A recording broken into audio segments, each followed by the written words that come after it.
50 টাকা এফিডেভিট লেখা মানুষের খুন করে লায়।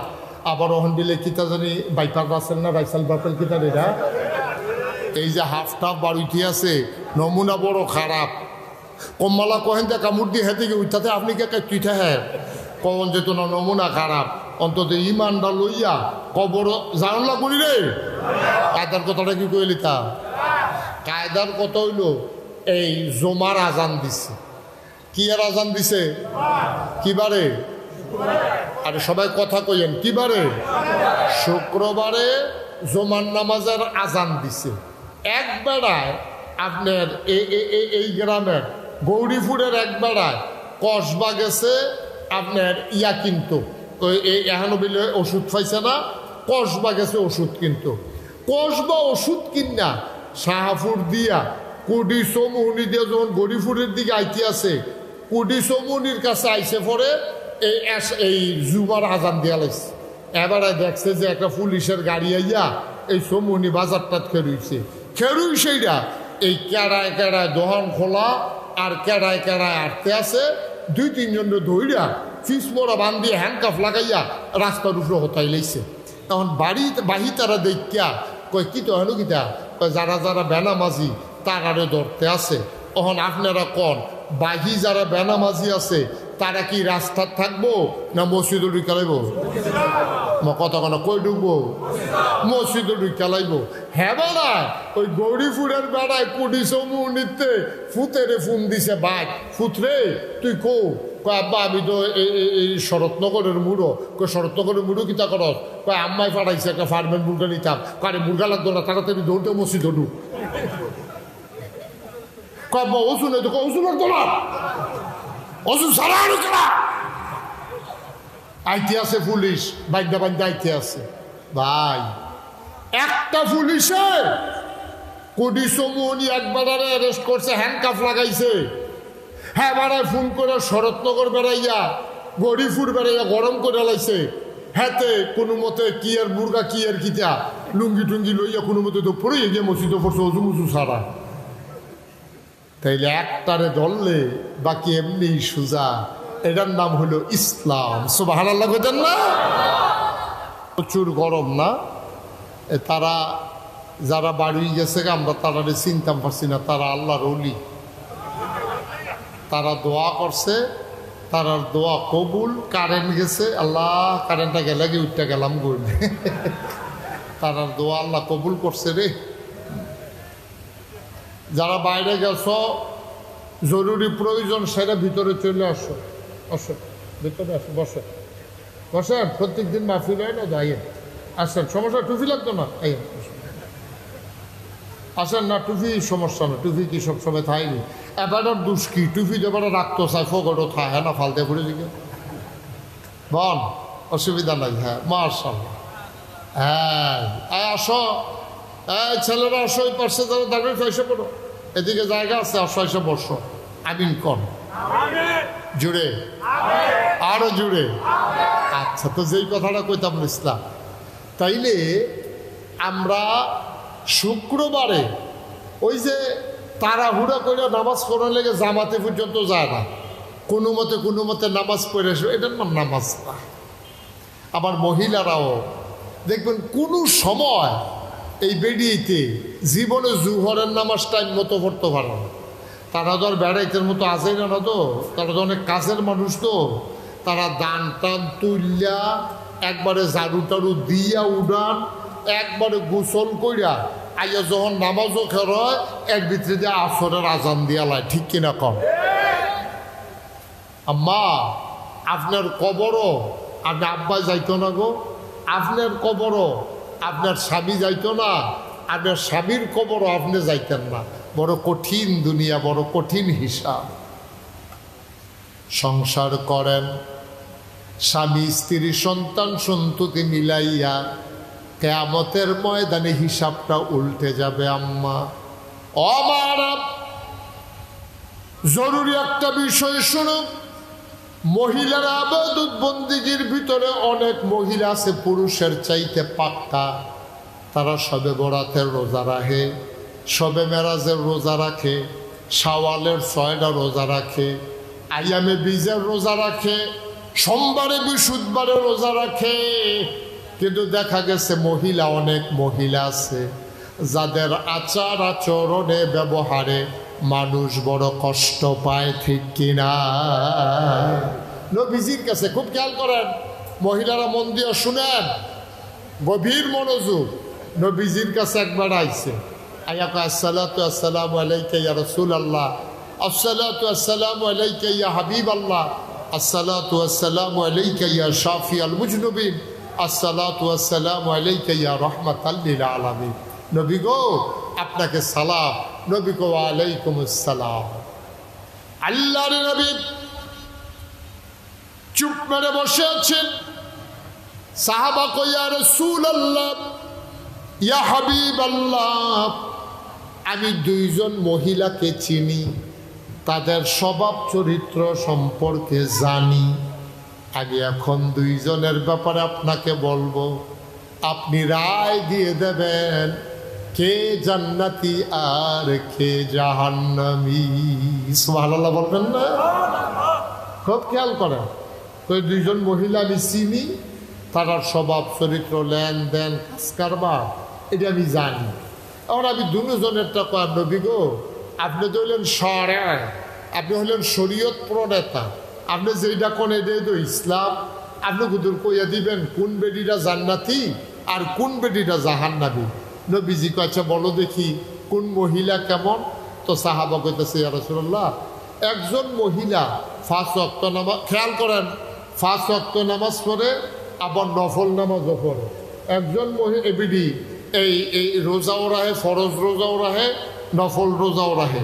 গরিব মিসকিন দরজা তাইলে এবিডি কেউরে ফিরত দেয় না, কিন্তু একটু সমস্যা আছে এবিডির আমলে, আখলাকে মাশাআল্লাহ, এবাদত বন্দি গিয়ে এবিডি ফাঁকটা, কিন্তু একটা সমস্যা হইল এবিডি কথা দিয়া, ব্যবহার দিয়া, শ্বশুর শাশুড়ি, স্বামী, ফারা, প্রতিবেশী কেউ আর আস্থা রাখে না, জ্বালাই না। এরকম বেডিতে আসেনিও, আমার কত করে আসেনি? নামাজ রোজাও বালা, গালাগালিও বালা, জামাইরে দললে সোলাইয়া, আর কি কয় সোলাইয়া, সোলাইয়া লবণ দিয়া, এরকম বেডিতে আসেনি? সাংঘাতিক মহিলা, শ্বশুর শাশুড়ির লোকে কাজ্যা লাগলে, শ্বশুর শাশুড়ির গালি গালা শুরু করলে, এটা তো শ্বশুর শাশুড়ি এবিডির মন হয়ে থাকে না। ইয়া রাসূলুল্লাহ, এই বিড়িটা নামাজে বালা, রোজায় বালা, দান সদকায় বালা, সব দিক দিয়ে বালা, কিন্তু এই বিড়ির ব্যবহারটা কিন্তু খারাপ। আচ্ছা বুঝলাম, এটা রাহয়ের গুণ। আরেক বেটি কি এ বিড়ি ফরজ নামাজ পড়ে, নফল নামাজ পারলে পড়ে, না পারলে নাই। ফরজ রোজা রাহে, নফল রোজা রাখতে পারে না, গরিব মানুষ। এ বিড়িয়ে এরপরে আপনার দান সদকাও এত বেশি করতে পারে না, গরিব মানুষ, পারলে কিছু দেয়, না পারলে নাই। তবে এবিডির একটা গুণ হইল, এই জীবনে ব্যবহার দিয়ে কেউ কষ্ট দিছে এমন কোনো প্রমাণ নাই। সুবহানাল্লাহ বলেন না? কথাটা বুঝছেননি? আবার সবাই কথাটা বুঝছেননি? আগের মহিলা আবাদতে বালা, কিন্তু গালাগালি এক্সপার্ট। দ্বিতীয় মহিলারা আবাদতে তো বেশি না, কিন্তু গালি গালাজ তেমন করে না, ব্যবহার বালা। আল্লাহর নবী তিনি চুপ করে মাথা নিচু করে ফেললেন। সাহাবা কয়, ইয়া রাসূলুল্লাহ, ইয়া হাবিবাল্লাহ, বলে দেন দেখি কোন মহিলাটা জান্নাতি আর কোন মহিলা জাহান্নামী। আল্লাহর নবী ডাক দেয়া কয়, সাহাবারে, প্রথম মহিলা যদিও নামাজ বেশি, যদিও রোজা ভাঙ্গে না, নফল রোজা রাখে, দান সাদকা করে, কিন্তু ব্যবহার খারাপ। এই ব্যবহার খারাপের কারণে দ্বিতীয় মহিলার আবাদত কম, কিন্তু প্রথম মহিলার আবাদত বেশি। কিন্তু প্রথম মহিলার আবাদত যদিও বেশি, ব্যবহার খারাপের কারণে এই নামাজ রোজা শুদ্ধা প্রথম মহিলা চলে যাবে জাহান্নামের ভেতরে। নাউজুবিল্লাহ কইতেন না জোরে? জোরে কর নাউজুবিল্লাহ। এই প্রথম মহিলা জাহান্নামে চলে যাবে শুধু ব্যবহারটার কারণে। আল্লাহর নবীর আদরের কন্যা ফাতেমা রাদিয়াল্লাহু তাআলা আনহা, নবীর 4 জন কন্যা ছিল, জাইনাব, রুকেয়া, উম্মে কুলসুম, ফাতেমা। ফাতেমা ছিল নবীর বড় আদরের কন্যা। ফাতেমাকে নবীজি বড় বেশি মায়া করতেন, আদর করতেন। এই ফাতেমা রাদিয়াল্লাহু তাআলা আনহা, ও মায়েরা, ও গৌরীপুরের মায়েরা, ও আশেপাড়ের মায়েরা গো, আমার কানের আওয়াজ যাদের কানে যায়, আমার মুখের আওয়াজ, মাইকের আওয়াজ যাদের কানের কাছে যায় গো আম্মা, মন দিয়ে শুনো, আমি তোমার শত্রু না গো মা। নামাজ পড়া যেমন ফরজ গো আম্মা, রোজা রাখা যেমন ফরজ, হজ করা যেমন ফরজ, যাকাত দেওয়া তেমন ফরজ, পুরুষ এবং মহিলা উভয়ের জন্য না ওই পর্দা করা তেমন ফরজ, ঠিক কিনা? আমরা দেশ পর্দা আইলে মনে করে এটা বেরিয়েতের জিনিস। পুরুষের মহিলার যেমন পর্দা আছে, পুরুষের পর্দা আছে নাকি নাই? মহিলা অন্য পুরুষের সামনে যাইতে পারবে না, তাইলে পুরুষ লোক কি অন্য মহিলারে দেখতে পারবো? কথা করা পারবো তো? তাই না, মহিলা অন্য পুরুষের সামনে যাওয়া যেই রকম হারাম, আপনি অন্য মহিলার দিকে চাইয়া থাকুন, বেড়াইতে লেগে এইরকম হারাম। আপনি চায় স্টলে বইয়া বইয়া কোন বেডি আইতে আছে, কোন বেডি যাইতে আছে, আপনি চাইতে আছেন, আপনার কোনো গুণা নাই। খালি এবি দিয়ে পর্দা করে আইলো না কেড়ে আপনি এবিডিরে গালাগালি করবেন? না না না আব্বা, আপনার লাগেও পর্দা ফরজ, মহিলার লাগেও পর্দা ফরজ। এই পর্দা যদি ওই নামাজ যেরকম ফরজ, রোজা যেরকম ফরজ, পর্দাও ঠিক তেমন ফরজ, ঠিক কিনা কম? আর আমরা বেড়াইতে লেগে পর্দা আসেনি। মহিলারা যেমন পুরুষের সামনে আসতে পারবে না, আমরা পুরুষ লোক মহিলার দিকে বারবার তাকাইতে পারবো না। সহজ হিসাব। আল্লাহর নবীর আদরের কন্যা ফাতেমা রাদিয়াল্লাহু তাআলা আনহা কেমন মহিলা ছিলেন দেখো। আমি শেষের দিকে চলে যাচ্ছি, আমার মায়েরা মন দিয়ে শোনো, আমার বাবারও মন দিয়ে শোনেন। আমার বিবি ফাতেমা রাদিয়াল্লাহু তাআলা আনহা মারাত্মক অসুস্থ হয়ে গেলেন, প্রচণ্ড জ্বর, কোনোভাবেই জ্বর ছাড়ে না। রাতের বেলা হযরত আলী রাদিয়াল্লাহু তাআলা আনহু, ফাতেমার স্বামী, ঘুমিয়ে পড়েছেন এবং ঘুমিয়ে পড়েছেন হাসান হুসেন, 2 সন্তান। মাঝ রাতে ফাতেমার জ্বর বেড়ে গেল, প্রচণ্ড জ্বর, শরীর কাঁপতেছে, জ্বরে গা পুড়ে যাইতেছে। ফাতেমা জ্বরের কারণে কান্না শুরু করে দিয়েছে, ফাতেমার খবরও নাই। হযরত আলী রাদিয়াল্লাহু তাআলা আনহু, প্রাণপ্রিয় স্বামী, হঠাৎ করে তার ঘুম ভেঙে গেল। উনি ঘুম থেকে উঠে ফাতেমার মাথার কাছে গিয়া হাত দিয়া দেখে ফাতেমার কপালটা মনে হয় যখন আগুনের তাপে পুড়ে যাইতেছে, কপালটা মনে হয় যেন পুড়ে যাইতেছে। হযরত আলী গিয়া কপালের ভিতরে হাত রাখলেন, আস্তে করে ডাকলেন, ফাতেমা, ও ফাতেমা, ফাতেমা, ফাতেমা। ফাতেমা লাফ দিয়ে উঠছে, ওইটা কই কি আপনাকে ডাকতেছেন কেন? কয় ফাতেমা, তোমার তো প্রচণ্ড জ্বর, জ্বরে তো তোমার গা পুড়ে যাইতেছে, তুমি আমার একটা ডাক দিলা না, বলতে পারলা না স্বামী একটু উঠেন, আমার তো প্রচণ্ড জ্বর। উঠে কি করবেন? আমার জ্বর, এই জন্য আমি জ্বর নিয়ে ঘুমাই গেছি। আমি কখন তুমি তো ঘুমাও নাই, তুমি বেহুশ হয়ে গেছো, তোমার খবরও নাই। ফাতেমার দিকে তাকাইয়া হযরত আলী বলতেছে, তুমি একটু ঘুমাও, আমি দৌড় দিয়া পাহাড়ি ঝর্ণা থেকে ঠান্ডা পানি আনতে আসি, এটা তোমার মাথায় ঠান্ডা পানি দিলে আশা করি তোমার জ্বর আর থাকবে না, জ্বর কমে যাবে। আলী যখন পানির জন্য রওনা দিছে, ফাতেমা খপ করে আলীর হাত তার ভিতরে ধরে ফেলছে। সুবহানাল্লাহ বলবেন না? ফাতেমা ডাক দেয়া কয়, আলী, ও প্রাণপ্রিয় স্বামী, পানির জন্য গিয়া লাভ নাই, এই জ্বর ভালো হওয়ার জ্বর না। পানির জন্য গিয়ে লাভ নাই, এই জ্বর ভালো হওয়ার জন্য গো স্বামী, এই জ্বর ভালো হবে না। কেন জ্বর ভালো হয় না নাকি? ফাতেমা ডাক দিয়া কয়, আসামি আমার, এই জ্বর আমার ভালো হওয়ার জন্য আপনার মনে নাই? আমি যখন আব্বা অসুস্থ, আব্বাকে যখন দেখতে গেলাম, আব্বা আমারে ডাক দিয়া কানে কানে একটা কথা বলছিল, সেই জন্য আমি হাউমাউ করে কাঁদছিলাম। আব্বা আমারে কানে কানে বলছিল, ফাতেমা গো, ও ফাতেমা, আমি বোধহয় আর বাঁচব না গো ফাতেমা,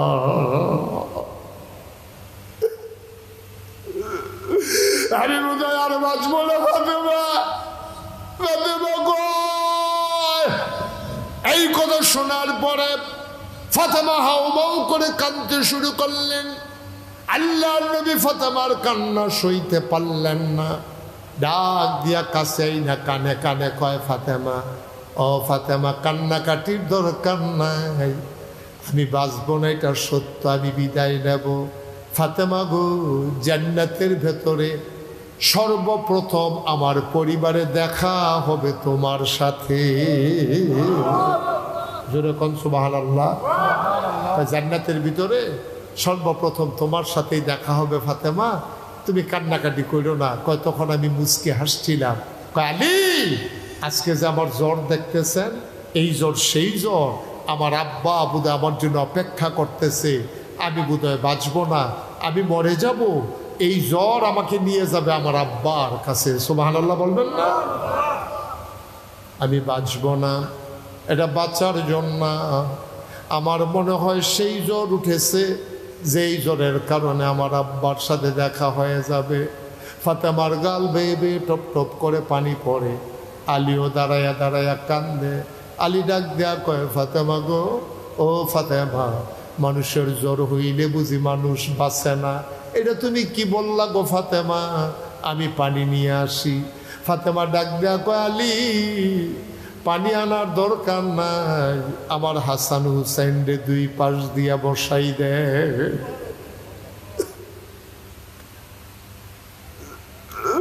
হযরত আলী হাসান হুসাইনকে দুই পাশে বসাই দিলেন। আলী দাঁড়িয়ে রইলেন। ফাতেমা আলীর হাতটাতে ধরলেন, ডাক দেয়া কয়, আলী, আব্বা বলেছেন কোন স্বামী যদি তার স্ত্রীকে ভালো মহিলা বলে, ওই মহিলাটা নাকি জান্নাতি হয়ে যায়। কোন স্বামী যদি মহিলার ব্যাপারে সাক্ষী দেয়, এই সাক্ষী নাকি আল্লাহ কবুল করে নেয়। আপনি দয়া করে বলেন দেখি, আমি কেমন মহিলা ছিলাম, আপনি আমার প্রতি খুশি কিনা? আলী মুস্কি হাসি দিয়া কয়, ফাতেমা, ও ফাতেমা, অনেক মানুষ অনেক স্ত্রী পায়, কেমন পায় আমি জানি না, তবে তোমার বিরুদ্ধে আমার কোনো অভিযোগ নাই। তবে তো এমন স্বামী, 3 বেলা তোমারে খাবার দিতে পারি নাই, এমনও সময় গেছে একাধারে 3 দিন চুলায় আগুন জ্বলে না, এমনও দিন গেছে গো ফাতেমা, আমি এক মুঠো খাবার দিতে পারি নাই, তোমারে কোনোদিন একটা নাকের ফুল কিনে দিতে পারি নাই, 2টা কানের দুল কিনে দিতে পারি নাই, গলার মালা কিনে দিতে পারি নাই, হাতের বালা কিনে দিতে পারি নাই। ফাতেমা গো, ও ফাতেমা, আমার তোমার ব্যাপারে কোনো বিপরীত সাক্ষী নাই, তুমি আমার প্রাণাধিক প্রিয় স্ত্রী, আমি তোমার ব্যাপারে সাক্ষী দিলাম, তুমি বলো ভালো মহিলা, আমার ব্যাপারে তোমার সাক্ষী কি? ফাতেমা মুস্কি হেসে কয়, আপনি আমার প্রাণপ্রিয় স্বামী, আপনার ব্যাপারেও আমার কোনো অভিযোগ নাই, বলেন সুবহানাল্লাহ।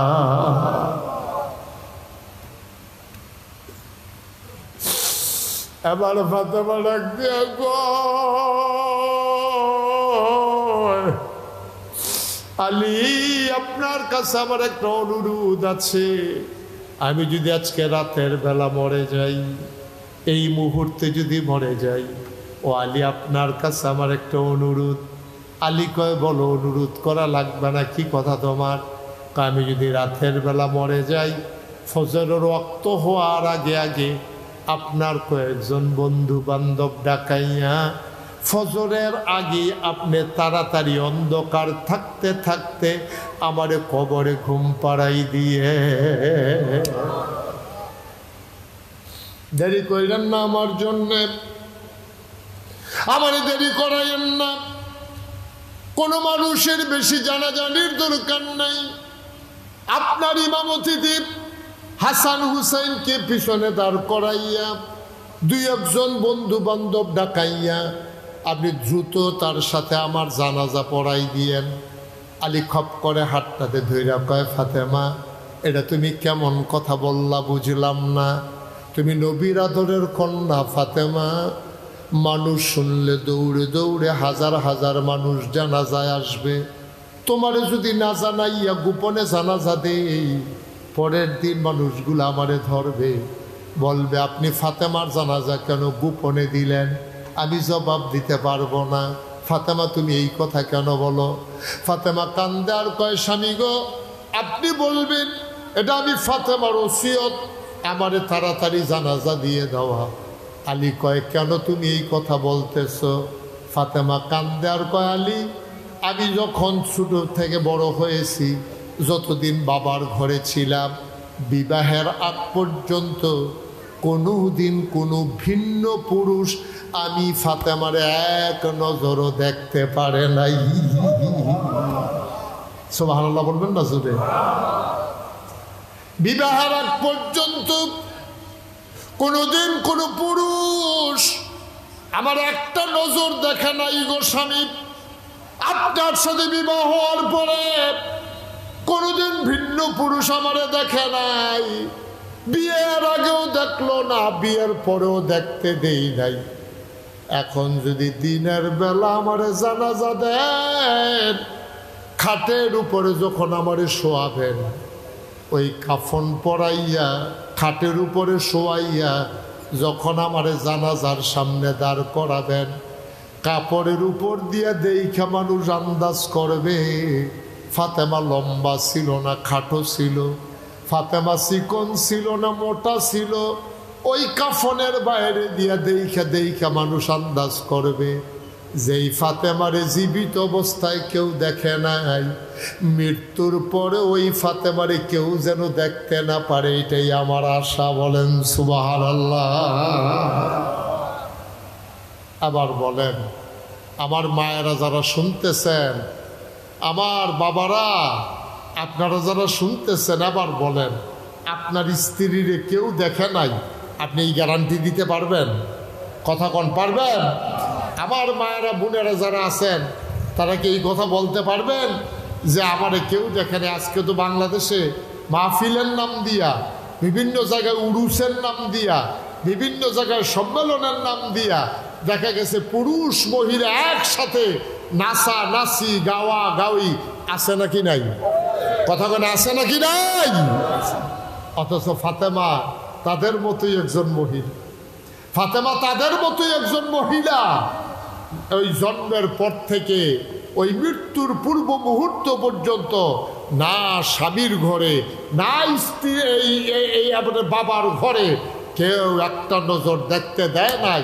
জানাজার পরেও, জানাজার আগেও, ওই মৃত্যুর পরে লাশ অবস্থায়, কাফন পরানো অবস্থায় কেউ যেন দেখতে না পারে, সেই চিন্তা ফাতেমার অন্তরে। সুবহানাল্লাহ বলবেন।